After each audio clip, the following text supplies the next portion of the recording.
आठवां वेतन आयोग, जिसका लाखों कर्मचारी और पेंशनर बेसब्री से इंतजार कर रहे हैं।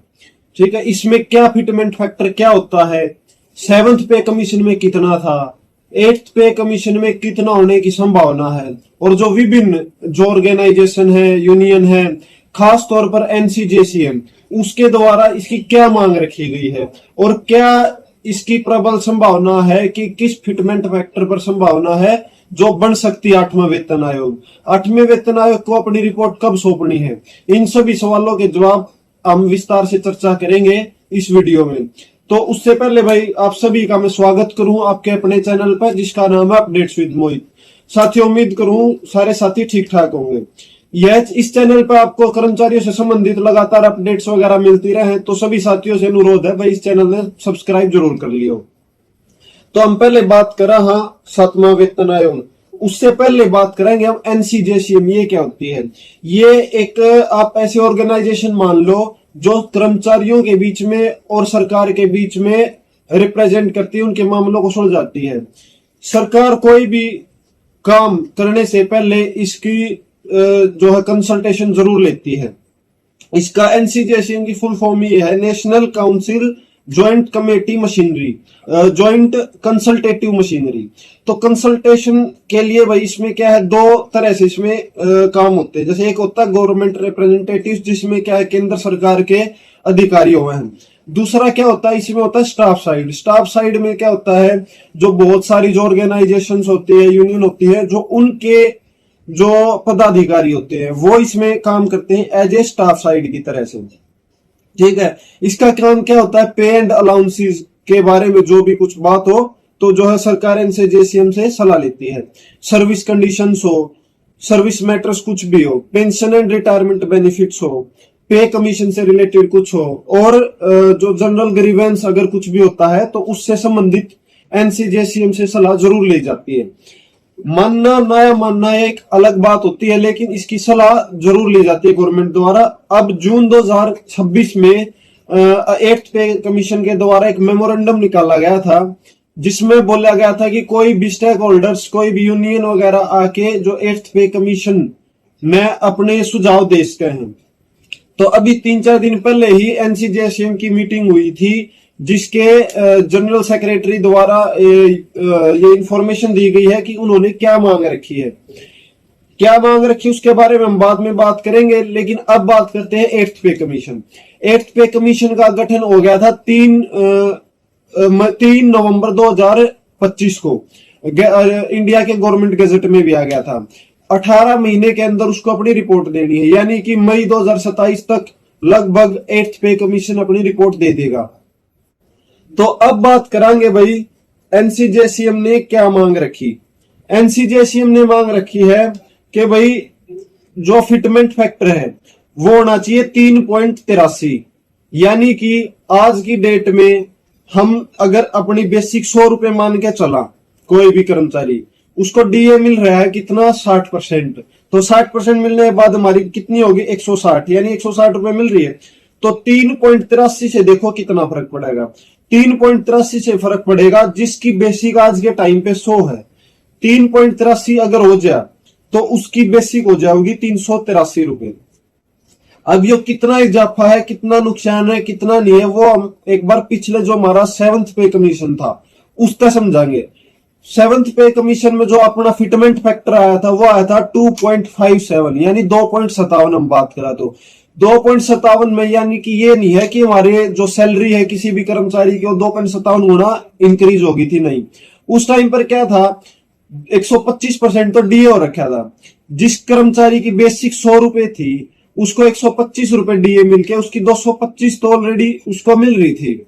उसको मिली कितनी बाद में, 257, यानी कि उसको कितने परसेंट का लाभ हुआ था, उसको लाभ हुआ था मात्र 32% का।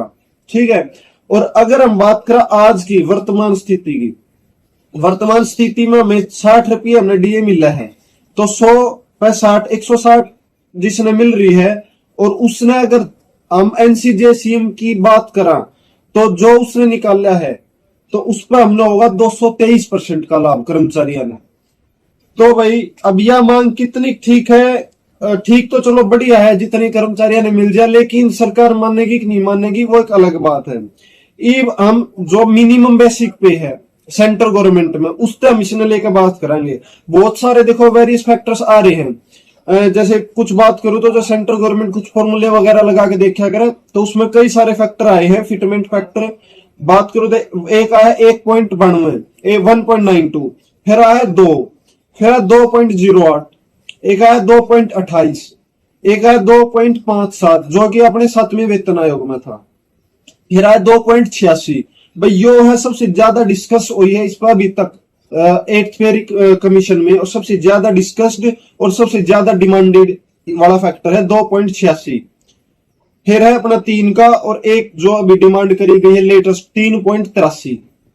एक बात करेंगे, अगर मिनिमम बेसिक पे जो सेंट्रल गवर्नमेंट में 18,000 रुपए है, वो इन फैक्टर्स के बाद कितनी हो जाएगी? अगर सरकार 1.92 का फैक्टर देगी तो कितने परसेंट का बेनिफिट होगा? पहली बात तो 160 तो हमने मिला है, तो 192, यानी कि मात्र 32% का इजाफा होगा इसमें। और 32% का इजाफा कितने हुआ था? 7th पे कमीशन में आया था। अगर हम मान के चला कि 7th पे कमीशन जितना ही देंगे तो मिनिमम बेसिक होगी 34,560। फिर बात करें अगर 2 का में फिटमेंट फैक्टर दे दिया जाए तो 2 में फिटमेंट फैक्टर में हो जाएगी 36,000 रुपए बेसिक मिनिमम, किसी भी कर्मचारी की 36,000 मिनिमम बेसिक पे, और उस पर डीए एचआरए वगैरह ये अलग है। अगर दे दे 2.08 तो उसमें हो जाओगे अपनी 37,440 मिनिमम।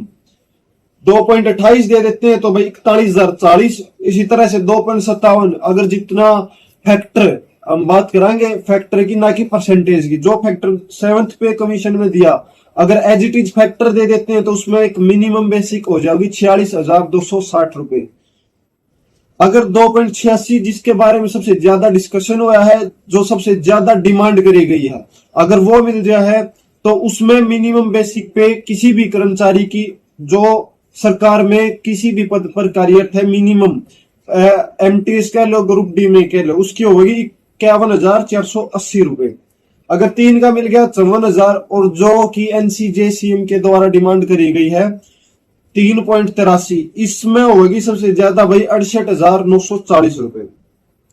तो अब देखने की बात यह है भाई सरकार कौन सी पर सहमति अपनी देती है, या फिर 8th पे का जो कमीशन है वो किस फैक्टर पर अपनी जो सहमति दे होगा। इसी के ऊपर भाई अभी 16 से 18 सितंबर के बीच में 8th पे कमीशन का एक लेटर आया हुआ है कि 16 से 18 सितंबर 2026 के बीच कोई भी कर्मचारी, इंडिविजुअल, पेंशनर या फिर कोई भी यूनियन ऑर्गेनाइजेशन चंडीगढ़ में आकर अपनी सुझाव दे सका 8th पे कमीशन के प्रति। वो लेटर मैंने कल ही अपने व्हाट्सएप और टेलीग्राम चैनल पर डाल दिया था, उसके लिंक आपने डिस्क्रिप्शन में मिल जाएंगे, आप ज्वाइन भी कर सको। तो अपनी कोई भी कर्मचारी या यूनियन जाकर सेंट्रल गवर्नमेंट का कोई भी कर्मचारी या फिर यूनियन अपने सुझाव दे सके हैं। अब बात करेंगे मेरा ओपिनियन क्या है भाई, गवर्नमेंट जो है 8th पे कमीशन में किसको मंजूरी देगी। मेरे हिसाब से 3.83 वगैरह ज्यादा कुछ, क्योंकि जिस हिसाब से डी आ रहा है 2-3% उम्मीद कम है। 2 या फिर 2.08 जिसमें कि 36,000 या फिर 37-38,000 तक है मिनिमम बेसिक पे, इस पे जाने की संभावना है। बाकी 3.83 मिल जाए तो और बेस्ट है भाई। इस बारे में आप क्या सोचते हैं भाई, अपने कमेंट के माध्यम से जरूर बताइए, और अपने चैनल को सब्सक्राइब करना बिल्कुल ना भूलियो। इसी के साथ ही भाई जय हिंद, जय भारत, जय हरियाणा। धन्यवाद साथी।